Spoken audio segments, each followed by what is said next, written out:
We read and write because we're interested in people and we are interested in life.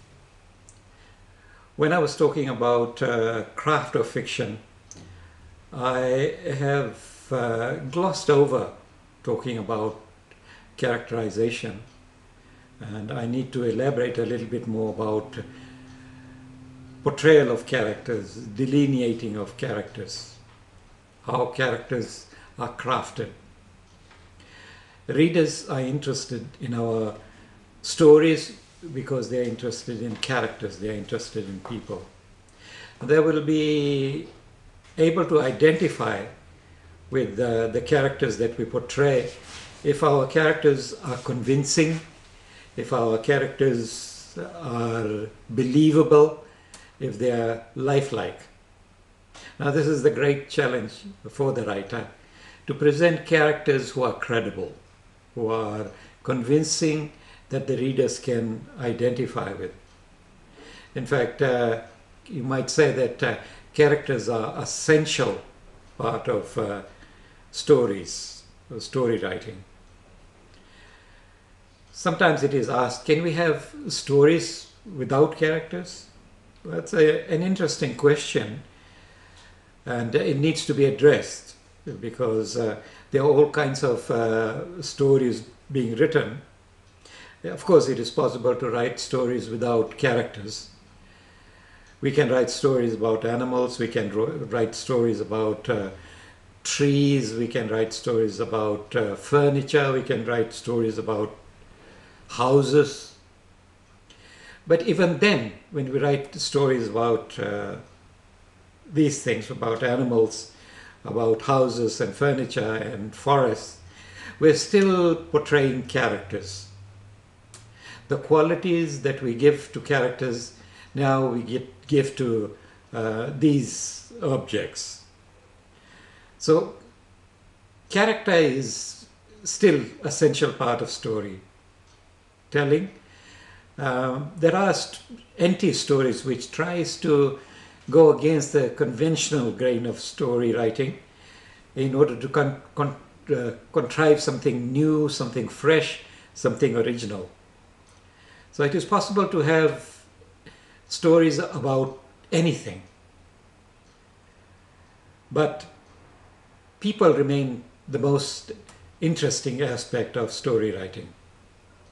Now, it is a great challenge for short story writers to portray characters convincingly, truthfully, within the space that is allowed within a short story. That's where your craft comes in. And that craft involves selecting those details about characters which will help to develop the story, to reinforce the story. The characters are an essential part of story making. It is useful sometimes to have some knowledge of universal types in personality.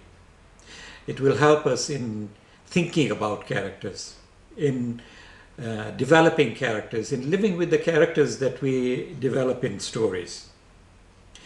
Now, these universal personality types are given a name. They call archetypes. And there are several well-recognized archetypes as far as human personality is concerned.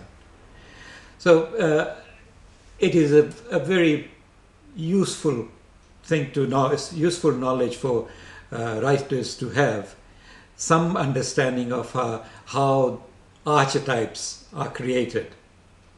Now, the basic archetypes are the artist, the athlete, the mentor or the guru, the businessman, the man of knowledge, the scientist.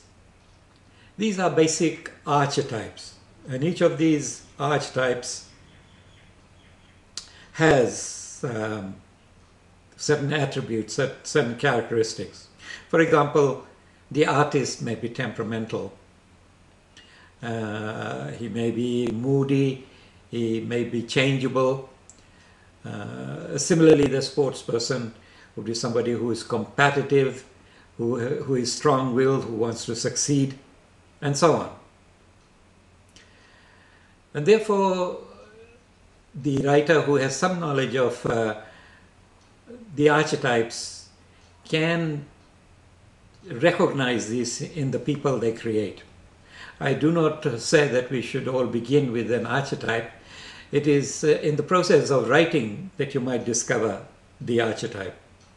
As I did with the story Gamaliel's Woman, I did not know what kind of personality was going to develop.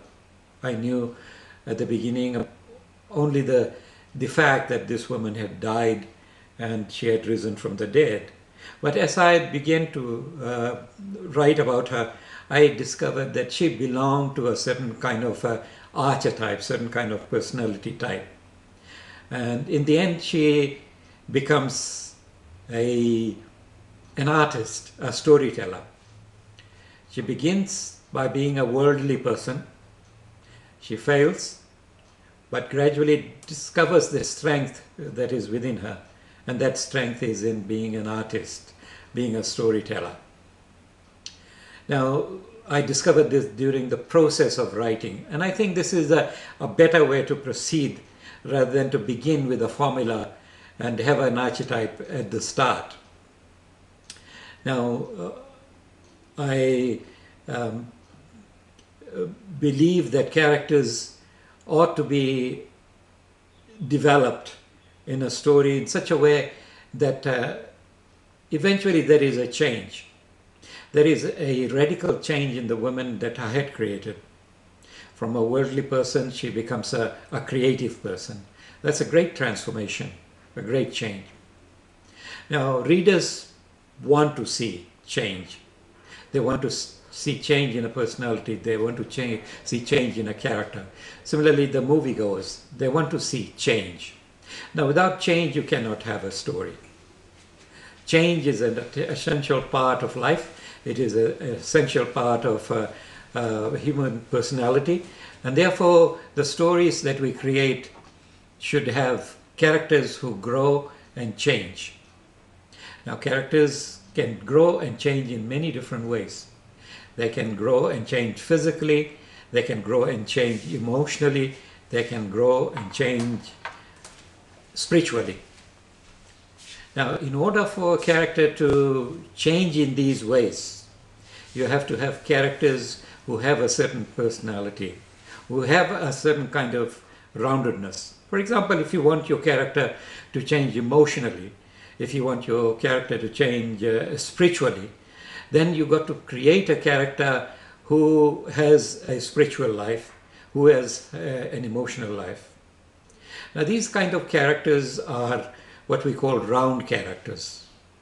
And round characters are those characters that we can visualize, that we can see what they are like inside, in their feelings, in their emotions, and in their spiritual life. Now, all the characters in a story cannot be rounded characters. Some characters are bound to remain simple and relatively flat. But it's good for the writer, as far as their craft is concerned, to think in terms of round characters and flat characters. Round characters are the main characters, and readers are mostly interested in the main character, and the main character should be given more space than the other characters who are flat characters. Now, I think we have not said everything that needs to be said about characterization, but as we talk about other aspects of storytelling, you will know more about characterization, learn more about the craft of creating characters within the allotted space of a short story. So next time we'll go on to talk about some of the other aspects of storytelling that we did not elaborate on in the previous session, such as developing a sense of place, sense of time, and selecting events for your story.